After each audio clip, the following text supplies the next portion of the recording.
falar uma coisa aqui pra vocês. Eu não sei se isso daqui vai dar certo ou não, mas, cara, eu já vou colocar aqui a minha opinião. Chega a ser hilário, mano, uma parada dessa. Vocês sabem que a janela de transferências, ela tá fechada para jogadores que têm contratos. Então, se um jogador que está contratado por uma equipe quiser transferir para outra equipe, a janela fechou. Agora, se eventualmente o jogador estiver sem contrato, aí a janela ela continua aberta. As equipes podem contratar ainda jogadores que estão sem contratos assinados, que é o caso lá do Memphis Depay. Que é o jogador holandês que o Corinthians chegou com uma proposta, e uma proposta que todo mundo fala que é uma proposta muito forte.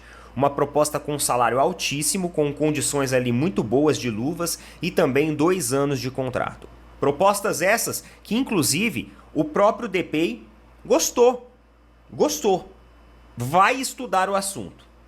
Então vamos lá. O que está acontecendo? Olha isso, ó. O Corinthians está devendo ao Toluca pela compra do Pedro Raul.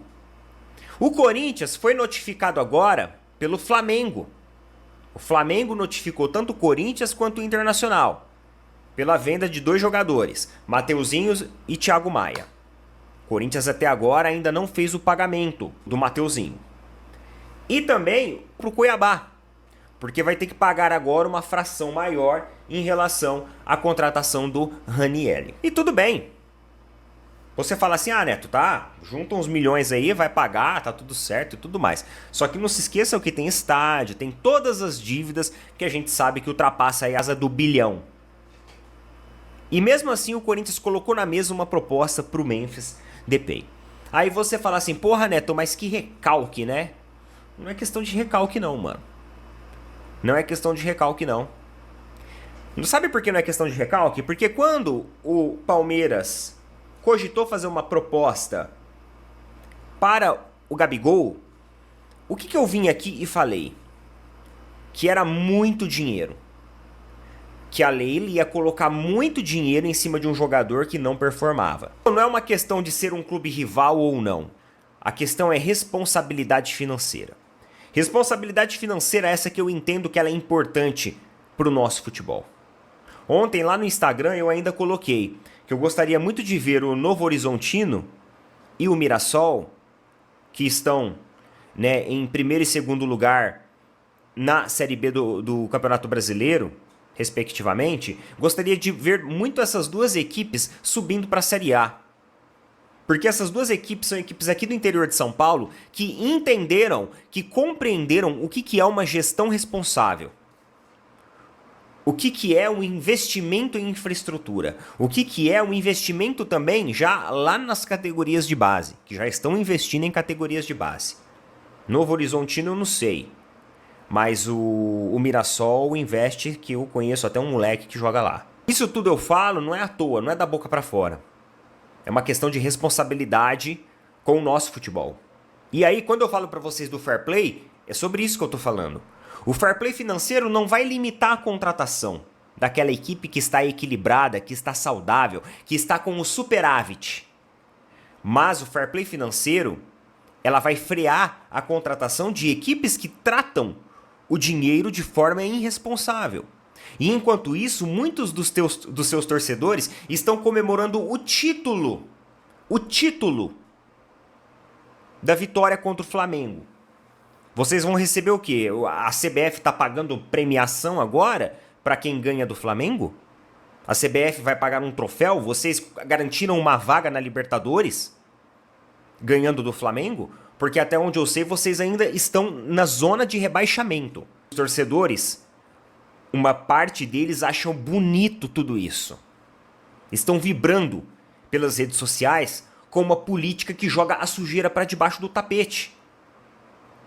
E aí, os times que mantêm uma boa estrutura, mantêm uma gestão sustentável, respeitam, honram as dívidas, respeitam os seus fornecedores, respeitam os seus empresários, respeitam as suas marcas. Essas equipes são prejudicadas. por manobras como essa. E eu falo pra vocês, galera, na boa, o Corinthians não vai cair, não. O Corinthians não vai cair, não vai ser rebaixado, não. Porque o Corinthians, mano, tem alguém com a costa muito quente. Na moral. Alguém com a costa muito quente tá lá. Porque não é normal isso. Não é normal. É um jogador holandês. E pro cara ter gostado da proposta, pro cara ter ali, né, ó, vamos estudar a proposta, significa que a proposta foi muito alta. E independente de dar certo ou de dar errado, talvez nesse momento desse vídeo até já deu errado. Só que a proposta foi colocada. Ou seja, o dinheiro foi lançado. Você que é torcedor do Corinthians, pense nisso. Pense no que eles estão fazendo. Eles não estão tentando salvar o Corinthians, não. Eles estão tentando colocar uma capa. Uma capa da invisibilidade. Para vocês não enxergarem a sujeira que tá. Prestem muito atenção, vocês, torcedores corintianos. Porque isso daqui não é normal. Ah, Neto, mas... Tá? A fonte dessa notícia aqui, só para ficar claro, é lá do Vene Casagrande. Sobre essa que acabamos de colocar aqui. Bom? Só para colocar os créditos aí. Ah, Neto, mas eles vão pagar e tudo mais. Não, beleza, ok. Mas fora isso, existem outras dívidas que estão por aí afora e ultrapassam o 1,5 bilhões. Agora, se vocês acham bonito isso, se eu fosse um torcedor, eu ficaria realmente preocupado. O Timóteo o Corinthians que roubou a cena com uma proposta formalizada por ninguém mais, ninguém menos que ele, que é atacante, que é holandês, que é o vice-artilheiro da Laranja Mecânica e que nas horas vagas também é rapper. É isso mesmo. Memphis Depay. Inclusive tem algumas músicas de autoria própria. Uma dobradinha com Gabigol aqui, um trap com rap. Mas você tá colocando o Gabigol já no Corinthians ano que vem também? Não, eu tô falando na música. Dobradinha musical. Inicialmente, ele foi vinculado ao Flamengo, né? As primeiras notícias assim, ao eu Flamengo. só queria entender um detalhe, assim, um detalhe. O Corinthians é um gigante, eu estive ontem lá, inclusive no Parque São Jorge, trabalhando Corinthians 2 e Ibrachina 2, o complexo do Corinthians Sub-20. Né? O Corinthians tem um clube espetacular, clube maravilhoso, lotado, cheio de gente. Só Corinthians, no futebol e também no clube, é um time em crise financeira. Se eu não estiver equivocado, estava vendo esses dias aí, não pagou o Flamengo ainda, do Mateuzinho. Mateuzinho, cobrou. Aliás, não dá para fazer um acordo, devolver o Mateuzinho e liquidar a dívida? Seria bom, hein, Cuiabá Corinthians? pelo Ranielli, né? Ranielli. Aí tem problema para pagar a Neoquímica Arena. Como é que o Corinthians vai contratar o Memphis Depay com todos esses problemas? Ah, porque tem um dinheiro separado só para isso. Que conversa é essa, querido? Que mundo que nós vivemos? O Corinthians já contratou Pedro Raul, paga uma fortuna, Mateuzinho, contratou um monte de jogador, o tal do Coronado. Vai trazer o Memphis Depay com que dinheiro? Como é que vai pagar? Ah, porque tem um patrocinador. Isso é tudo conversa. Camisa vai pagar jogador. Conversa. Olha, é uma espetacular. A contratação é espetacular. Mas com que dinheiro? Eu só queria entender. Dizem que o salário pode ser pago pela patrocinadora, né? Só que assim, salário Você lembra do Paulinho da Tausa? Lembro. Até hoje, os caras estão esperando dinheiro da Tausa. Ó, o salário do Memphis Depay não é um salário baixo, né? Fala-se na casa de 2,5 milhões de reais por mês pelo Memphis Depay, que estava no Atlético de Madrid na última temporada, não renovou o seu contrato, por isso ele é um agente livre, né? Um jogador sem contrato nesse momento. Aí o Corinthians é só abordar para assinar. Obviamente que um jogador desse calibre, desse quilate, envolve muitas luvas, envolve o convencimento dele de vir atuar numa liga brasileira e tal, mas seria uma baita contratação do Corinthians, né? Quanto que você falou? 2,5 milhões de reais. Posso falar uma coisa de pra você? salário, né? De salário por mês. Posso falar uma coisa pra você? É de graça. É de graça. Você sabe quanto que o Corinthians paga pro Coronado? 2 milhões. Não, então seria esse o valor, por exemplo, que o Augusto Melo falava no Gabigol no início da temporada, lembra disso? E pagar 2 pro Coronado? Não, mas aí é que tá. É de graça para um clube saudável financeiramente. Esse é o ponto. A gente tem falado muito aqui, o corintiano hoje ele está no meio das duas necessidades, né? Existe a necessidade de reforçar esse elenco. Claro que existe. É possível escapar com esse elenco? É possível. Mas a gente sabe o teto técnico que esse elenco tem. Esse elenco não tem vários jogadores com a capacidade de decidir jogos como tem o Rodrigo Garro. As reservas técnicas, elas são pontuais nesse elenco. O Memphis Depay tem uma questão física pra gente analisar, a gente tem que entrar um pouquinho no que foi a última temporada do Depay, mas eu acho que ele pode acrescentar muito tecnicamente. Né? Aquele deita. Você não vai falar do nosso Romero decisivo mais uma vez? Tem sido decisivo, o maior artilheiro da Neoquímica Arena. Entrou com 40 segundos, fez o gol da vitória domingo. Mas o ponto é, existe a necessidade de reforçar e a necessidade de colocar as contas do clube em dia. O Corinthians é um clube com dívida crescente, com muitos problemas de ordem econômica e política. Né? Com a perda do seu patrocinador master esse ano, que seria uma receita importantíssima ao longo dos próximos anos, e o Corinthians se viu no meio de um imbróglio ético também, que não só na econômico. justiça. Então, assim, a gente não pode ser irresponsável, né? É difícil pro analista que olha pro elenco do Corinthians hoje e fala, pô, tem que reforçar, mas a gente precisa ver de onde vem o dinheiro. O Corinthians vai ter um salário de 2,5 milhões por mês, para uma folha que já é alta, é algo muito pesado, cara, muito pesado. Enfim. O Depay, ele tem proposta do Galatasaray, tem proposta de clubes da Arábia Saudita. O Galatasaray, se não me engano, acabou de contratar o Osimhen, né? Sim, acabou de contratar o Osimhen. Uma baita festa chegada dele. Aliás, informação que eu peguei aqui agora no meu timão, parte dos 57 milhões da patrocinadora do Corinthians seriam usadas para pagar 80% dos salários do jogador, com o restante, os outros 20%, vindo do clube. Então, assim, é um contrato de 2 temporadas que o Corinthians ofereceu nesse valor, né? Cerca de 2,5 milhões por mês. Então, mas aí que tá, Memphis né? Depay. Ele vai pegar um dinheiro que a patrocinadora paga ele para destinar ao pagamento. 80%. Assim, não é dinheiro da patrocinadora, é dinheiro do Corinthians. Do clube, né? Na verdade, assim, não tem dívida para pagar? Então, a minha leitura é a seguinte, eu entendo o que a matéria quer dizer. Você vai destinar o recurso assim que entra do cofre do clube de um determinado pagador, patrocinador, para essa... Mas, assim, é diferente de, olha, nós temos um parceiro que vai diretamente pagar ao Memphis Depay. Ou o nosso patrocinador que já paga X vai pagar mais X. pelo Depay. Não seria um extra, né? Porque se é um valor que entra no cofre do clube pela patrocinadora, é dinheiro do Corinthians. Mas esse dinheiro, será que já não estava? É dinheiro que está no balanço do time. Então, mas já não estava aqui, ó. Vou pegar esse dinheiro, pagar o Ranieri, pagar o Mateuzinho, pagar o time mexicano lá pelo Raul. Porque esses 57 milhões, por contrato da nova patrocinadora, ela veio como bônus para contratar um jogador midiático. Então, teoricamente, ela tem que ser destinada exatamente para isso. O recurso já estaria provisionado para isso. Mas que vem da patrocinadora e que tem que ser destinado a algo desse tipo. Agora entendi. Então tem um plus não. Porque para patrocinadora é interessante. É um gatilho do contrato, né? Sim, quanto mais jogador midiático o Corinthians trouxer, melhor para patrocinadora, visibilidade, claro. Hora de falar sobre o Flamengo.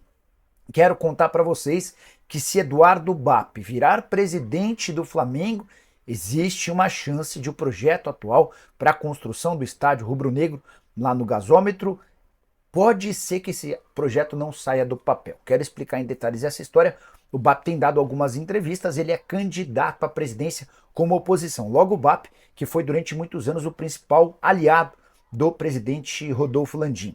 Esse rompimento entre as partes se deu quando o Bap declarou que queria ser o presidente e o Landim entendeu que o Bap, na condição de homem da caneta, tomaria uma série de medidas e faria mudanças em relação ao que havia sido planejado pelo Rodolfo Landim. Diante desse cenário, o Landim optou por escolher para candidato da situação Rodrigo Dunche, que é seu atual vice-presidente jurídico. E o Bap ficou relegado a um posto de oposição, angariando uma série de apoiadores que estavam com o Rodolfo Landim.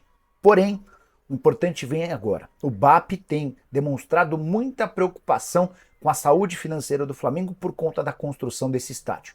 E ele usa o Corinthians como justificativo, dizendo inclusive que já ouviu de vários dirigentes corintianos que o melhor seria devolver a Neoquímica Arena para a Caixa e voltar a atuar no Pacaembu. Essa é a preocupação do Bap, de que o Flamengo não tem a capacidade financeira para bancar esse projeto sem causar prejuízo para o departamento de futebol. Ele promete, se eleito, fazer um grande estudo a respeito da viabilidade do estádio e só colocar esse projeto para funcionar se perceber que o futebol não será prejudicado. Você está de que lado? Você entende, como Landim, de que é possível construir um estádio de 2 bilhões de reais sem afetar o time de futebol, ou tem preocupações como o BAP? Já registra o que você pensa no espaço aqui embaixo, tá bom?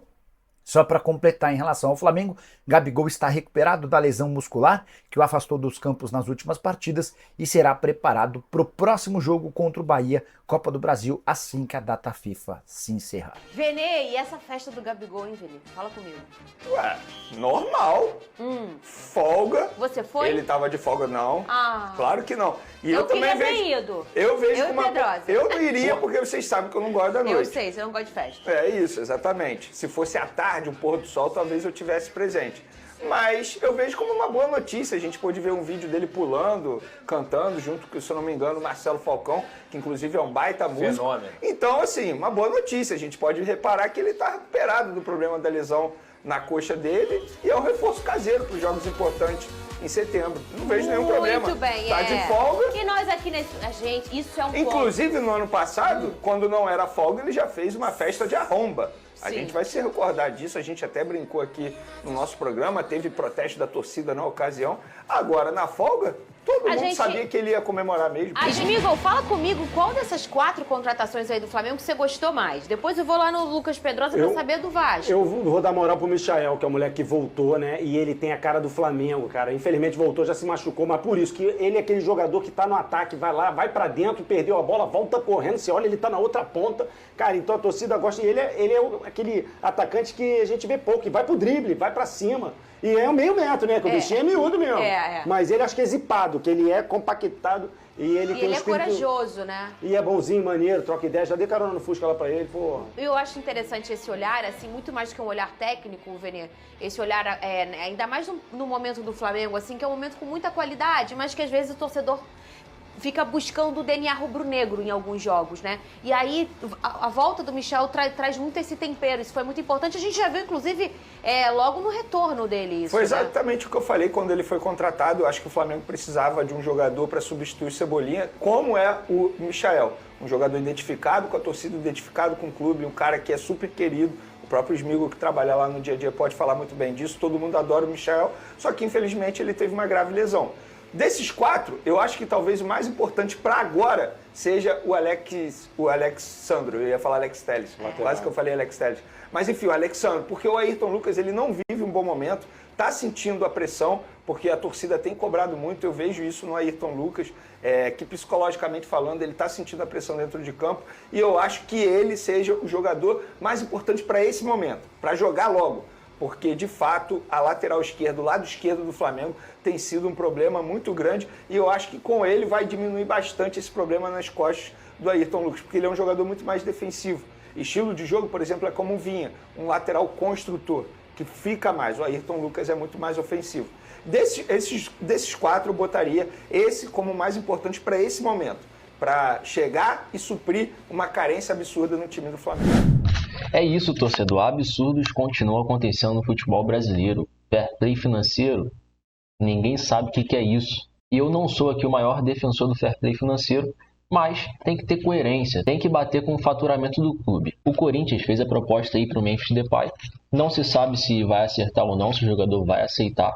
Para mim seria uma loucura ele aceitar com toda essa situação do Corinthians, mas a proposta foi feita. Isso já é um absurdo. Agora estão dizendo por aí que o Flamengo pode dar um chapéu no Corinthians. Estão dizendo que o empresário do Memphis Depay ofereceu o jogador para o Flamengo. E aí, torcedor, é uma boa contratação? Deixa aí nos comentários a sua opinião. E falando de Gabigol, o jornalista Marco Belo Júnior cravou que o atacante tem um acordo verbal com a patrocinadora Esporte da Sorte para vestir a camisa do Corinthians a partir de 2025. Gabigol, que foi especulado pelo Palmeiras, na verdade foi sondado mesmo, mas parece que a negociação não avançou. E agora pintou essa notícia aí de Gabigol no Corinthians. Olha que absurdo, como que pode um jogador querer jogar no Corinthians? Ele não tem a certeza nem se vai receber o seu salário. Além do mais, as notícias não são muito boas no dia de hoje para essa patrocinadora, que seria a Esporte da Sorte. E por incrível que pareça, o Corinthians sempre está no lugar errado. Estava com a Vaidbet, e agora está com a Esporte da Sorte como patrocinadora. A vida do corintiano não é fácil não. Mas é isso, créditos do vídeo para o SBT Esporte Rio, canal do Opina Porco, Paro de Placa e para o canal do Nicola. Se curtiu esse conteúdo, deixa o seu like, se inscreve no canal e até o próximo vídeo.